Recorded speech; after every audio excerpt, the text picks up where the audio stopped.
आज संडे स्पेशलमध्ये बघा एक सिक्रेट वाटण वापरून चिकन मसाला ग्रेव्ही बनवली। त्यासाठी काय केलं बघा, पहिल्यांदा चिकन छान असं स्वच्छ धुवून घेतलं आणि सिक्रेट वाटणसाठी बघा इथं मी थोडंसं सुक्कं खोबरं, थोडेसे खडे मसाले, त्यासोबत थोडा पुदिना, कोथिंबीर, 5-7 लसणाच्या पाकळ्या, थोडा आल्याचा तुकडा आणि त्यासोबत डाळवे हे सगळं मिक्सरला याचं सुक्कं वाटण करून घेतलं, अजिबात पाणी न घालता।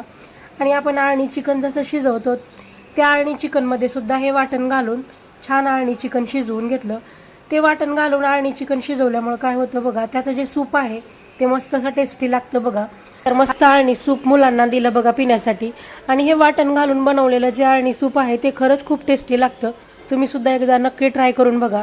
आणि त्यानंतर बनवली मस्त अशी चिकन मसाला ग्रेव्ही आणि त्यासोबत खाण्यासाठी बनवला भात आणि मस्त गरमागरम बाजरीची भाकरी। तर असं आहे आजचं आमचं संडे स्पेशल जेवण। तर या सगळेजण जेवण करायला